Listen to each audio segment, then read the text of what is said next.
Hey, it's Zach. I've got a review for a cooler that is a pretty new product as far as I know, or a new company.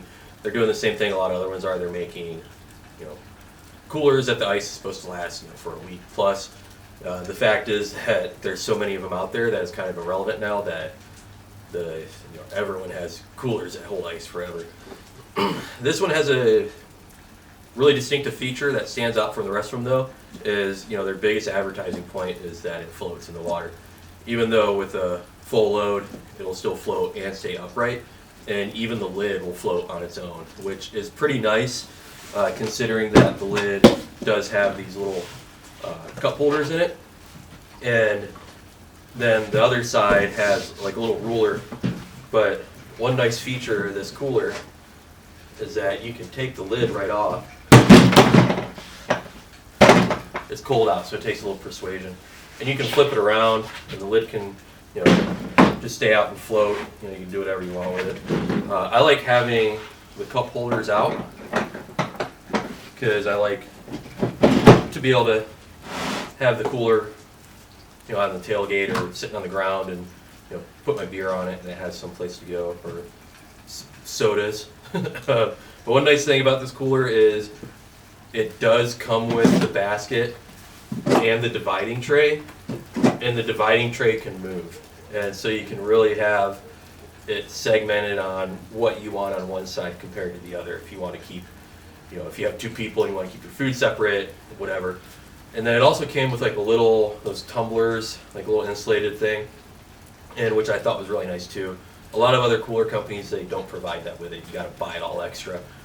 Some coolers you get that are smaller will have like a little sandwich basket kind of thing.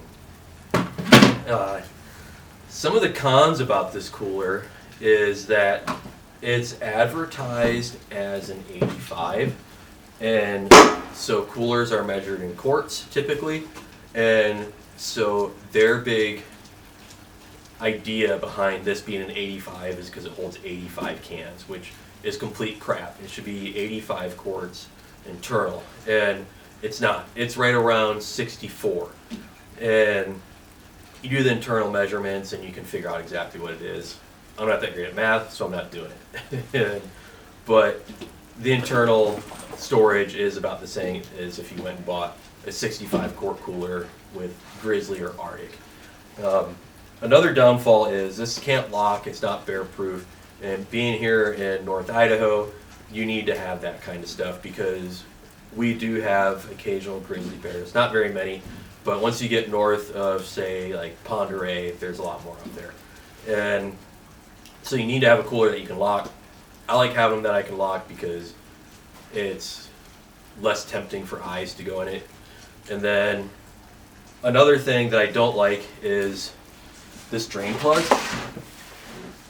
I like the drain plugs that are internal, and this one sticks out, and yeah, it's tethered, the cap is, but if this is sliding around in the bed of my truck and it hits something, it's going to be really easy for it to break off, and so I'm not a big fan of that. And the tie downs on it really suck. Yeah, you can run a strap over it if you want, and that's always an option. I do that with all my coolers. I'll strap them down in the bed of the truck so they don't slide around and bang around anyways. And one positive thing about it is it's so light. And so if you do end up putting it in your boat, then if it's full, that's about 20 pounds you're not wrestling compared to a cooler this size. And that's a Rotomold. But overall, this isn't a bad cooler. It's not really something that would be in my wheelhouse that I would buy. And it retails for $400, which to me is a lot for this cooler. You can buy the same size cooler from another brand that is going to be substantially less, anywhere from $100 to $150 cheaper. That is Rotomold, that is bear proof, that does lock. And so it's just kind of gives you an idea of what you want to look for in a cooler. And personally, I would not buy this if I wasn't, handed this to do a review on it. Overall, yeah, it's nice, but I wouldn't spend the money on it. And it does come in a few other colors than just this green. So if you really want a lot of variety in colors, look at Yeti. or at Grizzly. Grizzly makes a lot of colors. They're fair priced and they're USA made. And this is not USA made, which is another downfall. But yeah, if you have any questions, go ahead and ask down in the comments, and I'd be more than happy to answer them, or at least try to. One good thing about this company is they do donate proceeds to helping other countries out with like food and water, things like that. But other than that, really not too impressed with it. And it does keep things cold like it should. But yeah, like I said, any questions, go ahead and ask. Thanks.